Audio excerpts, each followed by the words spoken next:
আসসালামু আলাইকুম। সবাই কেমন আছো? আশা করি সবাই ভালো আছো। আজকে আমি চতুর্থ শ্রেণীর অধ্যায় 9-এর দশমিক ভগ্নাংশের অঙ্ক করে দেখাবো। তোমাদের বইয়ের 106 পৃষ্ঠার 4 নংয়ের 4টি অঙ্ক আছে। আমি এই অঙ্কগুলো আজকে সমাধান করব। এখানে আমার মনে হয় যে দশমিক ভগ্নাংশের অঙ্ক নিয়ে বেশিরভাগ ছাত্রছাত্রীদের সমস্যা থাকে। এই জন্য আমি তোমাদেরকে এই বিষয়ে একটু ভালোভাবে বোঝানোর চেষ্টা করব। এখন আমরা 4 নং প্রশ্নটা একটু দেখি। 4 নংয়ের ক। এখানে বলেছে 25টি 0.1 দ্বারা গঠিত সংখ্যাটি লিখো। এখন তোমরা অঙ্কটা যে সমাধান করবা, অঙ্কটা কি করতে হবে? অঙ্কটা করতে হবে কি গুণ নাকি ভাগ? এটা তো তোমাকে আগে বুঝতে হবে, ঠিক আছে? তুমি যদি না বুঝে অঙ্ক করো তাহলে তো হবে না। এখানে তোমাকে অঙ্কটা করতে হবে, ভাগ করবে না গুণ করবে, এটা নিজেকে আগে বুঝে নিতে হবে, তাহলে যে কোনো অঙ্ক তোমার কাছে সহজ লাগবে। তাহলে দেখো, এখানে আমাদেরকে গঠিত সংখ্যাটি লিখো, মানে সংখ্যা গঠন করতে বলেছে। এরকম যদি গঠন করতে বলে তাহলে আমরা অঙ্কটা গুণ করে উত্তর বের করব, ঠিক আছে? তার মানে ক হবে গুণ করে আমাদেরকে উত্তর বের করতে হবে। এটা হচ্ছে আমি তোমাদেরকে সহজভাবে মনে রাখার জন্য। ধরো তোমাদের পরীক্ষা আসলো এক কথায় উত্তরে, তখন তোমরা এটা আনসার করতে পারবা, গুণ করে আনসার করতে পারবা। যদি আমাদেরকে বলে গঠিত সংখ্যাটি লিখো বা সংখ্যাটি গঠন করো, এ ধরনের যদি বলে তাহলে আমরা অবশ্যই অঙ্কটা গুণ করব। তাহলে কিসের সাথে কি গুণ করব? 25-এর সাথে 0.1কে আমরা গুণ করব। এখন দেখো, আমি খাতায় করেছি এটা। 0.1 গুণ 25। এখন এখানে হচ্ছে 0.1, এটা হচ্ছে তোমার দশমিক সংখ্যা, এটা হচ্ছে দশমিক সংখ্যা, আর এটা হচ্ছে পূর্ণ সংখ্যা। তোমরা অবশ্যই গুণ করতে পারো পূর্ণ সংখ্যার সাথে দশমিক সংখ্যা কিভাবে গুণ করে। এই গুণটা কিন্তু অনেক সহজ। যখন তুমি পূর্ণ সংখ্যার সাথে দশমিক সংখ্যা গুণ করবে তখন দশমিকটাকে উঠিয়ে গুণ করবে, দশমিকটা না নিয়ে করবে। মনে করো এখানে এখন দশমিক নেই, শুধু 1 আছে। 1 দিয়ে যদি আমি 25কে গুণ করি তাহলে কত হবে? 25 একে 25। এখন আমাকে দশমিক বসাতে হবে। দশমিক বসানোর সময় আমাকে দেখতে হবে দশমিক কয় অঙ্ক বামে আছে, কয় ঘর বামে আছে।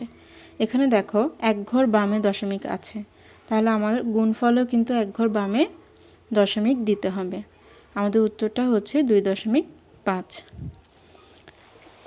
এখানে আমি ক নাম্বার সমাধানটা তোমাদেরকে এখানে করে দেখিয়েছি। এটা আমাদেরকে বের করতে হবে গুণ করে, ঠিক আছে? তাহলে তোমরা সহজভাবে মনে রাখতে পারো। যদি বলে সংখ্যাটি গঠন করো বা গঠিত সংখ্যাটি লিখো, তখন তোমরা অবশ্যই এটার উত্তর বের করবে গুণ করে। এটাই হচ্ছে সহজভাবে মনে রাখার উপায়। এখন আমরা খ নাম্বারটা করব। এখানে দেখো 20টি 0.1 দ্বারা গঠিত সংখ্যাটি লিখো। এখানেও কিন্তু আমাদেরকে গঠিত সংখ্যাটি লিখতে বলেছে। তাহলে আমরা কি করব? আমি গুণ করে বের করব, ঠিক আছে? কিসের সাথে গুণ করব? 20-এর সাথে 0.1 আমরা গুণ করব। তাহলে চলো আমি গুণ করে দেখি।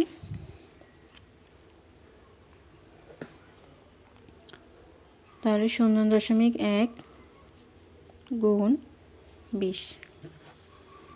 এখন এখানে আমি কিন্তু রাফ ছাড়া এখানে গুণফল বের করতে পারবো খুব সহজে।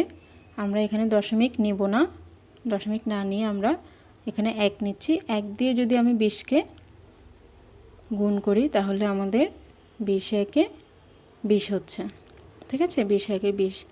এখন আমাকে কি করতে হবে? দশমিক বসাতে হবে। যেহেতু এটা একটা দশমিক সংখ্যা, আমাকে অবশ্যই গুণফলে দশমিক বসাতে হবে।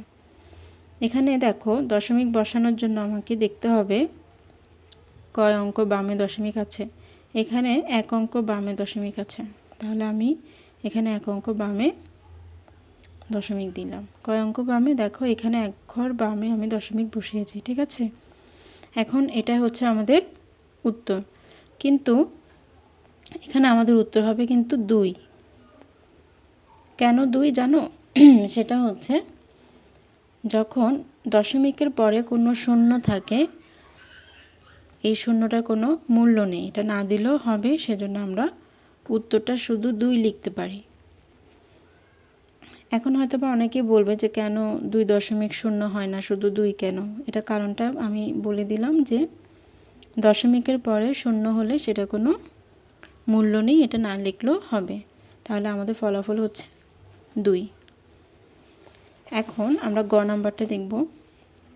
এখানে বলেছে কতটি 0.1 মিলে 3.2 হয়।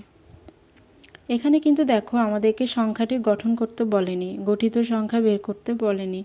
এখানে আমাদেরকে বলেছে কতটি 0.1 মিলে 3.2 হয়। এরকম যদি বলে যে কতটি 0.1 মিলে এত হয়, তাহলে আমরা অঙ্কটা ভাগ করে বের করব। কিসের সাথে কি ভাগ করব? এটার সাথে আমরা এটা ভাগ করব। দেখো এখানে কিন্তু দুটোটাই দশমিক সংখ্যা, 0.1 এবং দুটোটাই এখানে দশমিক সংখ্যা, তাহলে আমাদেরকে ভাগ করতে হবে, ঠিক আছে। কেন ভাগ করতে হবে? যদি এরকম বলে যে কতটি 0.1 মিলে 3.2 হয়, এরকম কতটি বললে আমরা অঙ্কটা ভাগ করে বের করব। তাহলে দেখো আমি তোমাদেরকে ভাগ করে দেখাচ্ছি। 0.1 ভাগ 3.2, ঠিক আছে। এখন দুটোটাই দশমিক সংখ্যা, এতক্ষণ আমরা কিন্তু গুণ করেছি, পূর্ণ সংখ্যার সাথে দশমিক সংখ্যা গুণ করেছি। এখন আমরা দশমিক সংখ্যার সাথে দশমিক সংখ্যা আমরা ভাগ করব। খুব সহজেই কিন্তু ভাগ করা যায়। এখানে দেখো আমরা কিন্তু দশমিক সংখ্যাকে ভগ্নাংশেও প্রকাশ করতে পারি, সেটা সবাই জানো। দশমিক সংখ্যাকে কিসে প্রকাশ করা যায়? ভগ্নাংশে প্রকাশ করা যায়। তাহলে দেখো এখানে আমাদের আছে দশমিক, দশমিকের জন্য আমরা 1 নিব। দশমিকের পরে এখানে কয়টা অঙ্ক? একটা, তাহলে এখানে একটা শূন্য হবে। এখন দশমিকের কাজ কিন্তু শেষ, দশমিকের কাজ যেহেতু শেষ, এখন উপরে শুধু আমার আছে কত? 1, 1 হবে, উপরে বসবে, ভাগ। এখানেও আমরা এই দশমিক সংখ্যাকে ভগ্নাংশে প্রকাশ করব। দশমিকের জন্য আমরা কি নিব? 1। দশমিকের পরে কয়টা অঙ্ক আছে? একটা, সেজন্য আমরা এখানে একটা শূন্য নিব। আমার দশমিকের কাজ শেষ, তাহলে আমার উপরে কি থাকছে? 32। উপরে কত বসাবো? 32, কারণ আমার এখানে দশমিকের কাজ কিন্তু শেষ, তার মানে দশমিক উঠে যাবে। এখন আমরা কাটাকাটি করব। কাটাকাটি করতে হলে কিন্তু আমাকে গুণ চিহ্ন দিয়ে এই ভগ্নাংশের বিপরীত করতে হবে। দেখো 10/1 গুণ, বিপরীত মানে হচ্ছে উপরেরটা নিচে, নিচেরটা উপরে আসবে।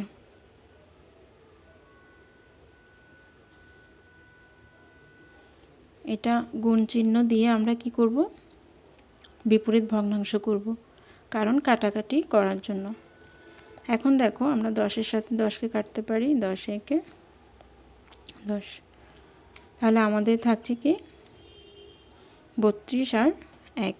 এখন আমি যদি 32 সাথে 1কে কাটি, ভাগ করি, তাহলে আমাদের উত্তর কিন্তু 32 আসবে। কত আসবে? 32। তোমরা কি জানো যে 1 দিয়ে কোনো সংখ্যাকে যদি আমরা ভাগ করি তাহলে সেই সংখ্যাটা কিন্তু হয়। এখানে আমরা যদি 32কে এখন 1 দিয়ে ভাগ করি, তাহলে আমাদের উত্তর কিন্তু 32 আসবে। তোমরা সেটা ক্যালকুলেটরে হিসাব করে দেখতে পারো। আমাদের উত্তর হচ্ছে কত? 32। আচ্ছা, তার মানে এখানে আমাদেরকে বলেছিল কতটি 0.1 মিলে 3.2 হয়। তাহলে আমরা বলতে পারি 32টি 0.1 মিলে 3.2 হয়। এখন ঘ নাম্বারটা দেখো, কতটি 1 এবং 0.1 মিলে 3.2 হয়। এটা খুব সহজ, এটা আমরা মুখে মুখে বের করতে পারি। কতটি 1, এখানে দেখো কতটি 1 এবং 0.1 মিলে 3.2 হয়। আচ্ছা, এখানে 3.2 দশমিকের বাম পাশের সংখ্যাটাকে আমরা বলি পূর্ণ সংখ্যা, ডান পাশের সংখ্যাটাকে বলি আমরা দশমিক সংখ্যা। এখন এই পূর্ণ সংখ্যাটা কিভাবে হয়েছে জানো? এখানে কতটি 1 বলেছে না, তাহলে আমরা বলতে পারি 3টি 1, 3টি 1 মিলে কিন্তু এখানে 3 হয়েছে। আর 3.2 এখানে কিভাবে হয়েছে? 0.1 হচ্ছে 2 বার, 0.1 হচ্ছে 2 মিলে তারপর 3.2 হয়। এখানে দেখো, তাহলে এটার উত্তরটা আমি এভাবে লিখতে পারি, 3টি 1 এবং 2টি 0.1 মিলে 3.2 হয়। এটা কিন্তু আমরা মুখে অ্যান্সার করতে পারি বুঝে, কারণ এখানে বলেছে কতটি 1 এবং 0.1 মিলে 3.2 হয়। তাহলে এখানে কতটি, দেখো এখানে 3 আছে, 3 কিভাবে হয়েছে? অবশ্যই 3টি 1 যোগ করলে 3 হয়। আর এখানে যেহেতু এখানে ডান পাশে 2 আছে, তাহলে 2 কিভাবে এসেছে? 0.1 হচ্ছে এখানে 2 বার, 0.1 হচ্ছে এখানে 2 বার। আমি তোমাকে দেখাচ্ছি, এখানে দেখো 0.1 আবার 0.1, তাহলে দেখো তো এখানে 2 কিভাবে আসে? অবশ্যই 1 1 যোগ করলে 2 আসে। তাহলে দেখো এখানে আমরা উত্তর পাচ্ছি 0.2। তার মানে এখানে যে 2 আছে সে 2টা কিন্তু 0.1 2 বার যোগ করলে আমরা এই 2 পেয়ে থাকি। এটাই হচ্ছে আমাদের উত্তর। এভাবে তোমরা উত্তর লিখে দিতে পারো। যে অঙ্কগুলা করে দেখিয়েছি 106 পৃষ্ঠার, এই অঙ্কগুলো আমি আজকে ভালোভাবে তোমাদেরকে বোঝানোর চেষ্টা করেছি। জানি না তোমাদের কাছে কেমন লেগেছে। যদি ভালো লাগে অবশ্যই তোমরা আমাকে কমেন্ট করে জানাবে। আর আমি পরবর্তী ভিডিওতে তোমাদের জন্য দশমিকের যোগ, গুণ, ভাগ, বিয়োগ সবগুলো করে দেখাবো। আজকে আমি এতটুকুই করে দেখিয়েছি। নেক্সট ক্লাসে অবশ্যই ভালোভাবে ওগুলো তোমাদেরকে বোঝানোর চেষ্টা করব। তোমরা সবাই ভালো থাকবে। আল্লাহ হাফেজ।